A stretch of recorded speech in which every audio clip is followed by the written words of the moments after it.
दीवाने खास की शानदार इमारत संगमरमर की बनी हुई है। इसके दालान की लंबाई 90 फुट और चौड़ाई 67 फुट है।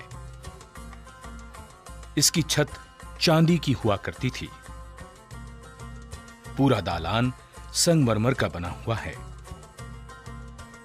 चारों कोनों पर बुर्जियां हैं जिनके कलश सुनहरी हैं। दीवाने खास के बीचों बीच एक नहर बहती थी जिसे नहरे बहिश्त कहते थे। जगह जगह इसमें फव्वारे चलते थे।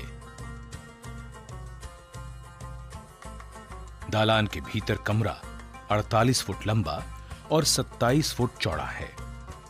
इसी में संगमरमर का वो चबूतरा है जिस पर तख्ते ताऊस था।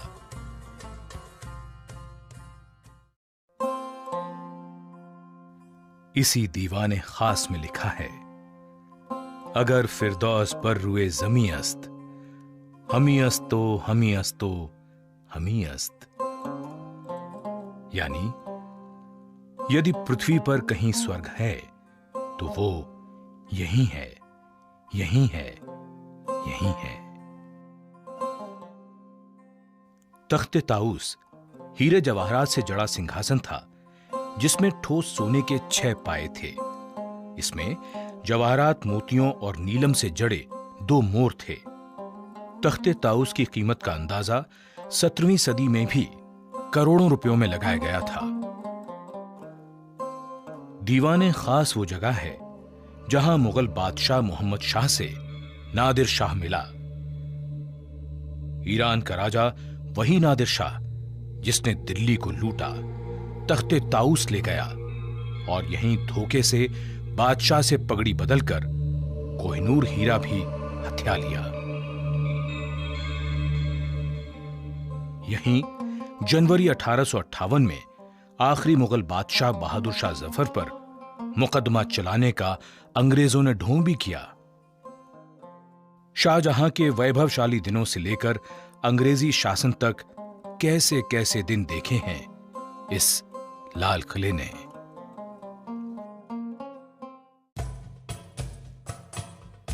दीवाने खास से उत्तर की ओर शाही हमाम है।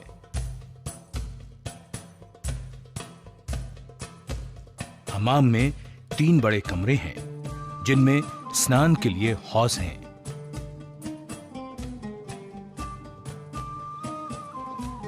इस हमाम की दीवारें और फर्श को कीमती रंगीन पत्थरों से सजाया गया है।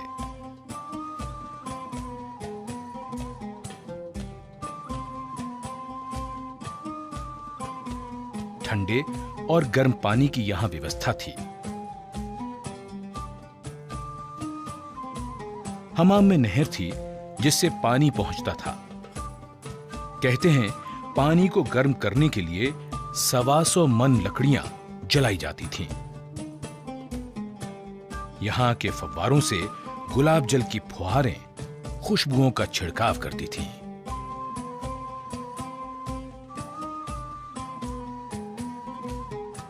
हमाम से उत्तर की ओर बहादुर शाह का बनवाया हीरा महल है। इसे 1824 में बनवाया गया था। नहरे बहिश्त जो उत्तर से दक्षिण की ओर है, यहां से गुजरती हुई दीवाने खास की ओर जाती है।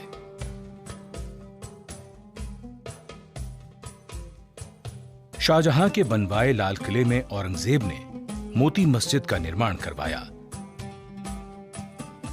जो संगमरमर की बनी एक खूबसूरत इमारत है। ये बादशाह और उनकी बेगमों के लिए बनवाई गई थी। मस्जिद में दाखिल होने के लिए पीतल का दरवाजा है। मस्जिद के तीनों गुंबद संगमरमर के बने हुए हैं। सन 1842 में बहादुर शाह ने जफर महल का निर्माण कराया, जो लाल पत्थर का है। यह मेहताब बाग के हौज के बीचों बीच है। इसमें आने जाने के लिए एक पुल भी था। 1857 के बाद यह हौज फौजियों के तैरने के लिए बना दिया गया। दीवाने खास के दक्षिण में संगमरमर के बने खास महल के बीच से नहर बहती थी। तस्बीह खाना, ख्वाबगाह और बड़ी बैठक, इस संगमरमर के महल की 3 तस्वीरें हैं। तस्बीह खाना बादशाह के एकांत क्षणों में इबादत का गवाह होने के साथ वैभव का भी प्रतीक है। यहां दीवार के बीच में संगमरमर का तराजू है और वहां लिखा है मीज़ाने अदल, यानी न्याय का तराजू। तारों का झुरमुट तराजू को घेरे हुए है और इसी तारों के झुरमुट से निकलता हुआ चांद भी देखा जा सकता है। पच्चीकारी और खूबसूरत जालियों का शिल्प बरबस ही मन को मोह लेता है। तस्बीह खाने में से शयन कक्ष का रास्ता है। इन सभी कमरों में पच्चीकारी का खूबसूरत काम है। जगह जगह कीमती पत्थर और नगीने लोग निकाल कर ले गए। नहरे बहिश्त में बने संगमरमर के हौज में फूल पत्तियां पच्चीकारी की शक्ल में बिखरी पड़ी हैं। इनके बारीक सुराखों से फव्वारे निकलते थे। नहरे बहिश्त यहां से आगे रंग महल की ओर चली जाती है।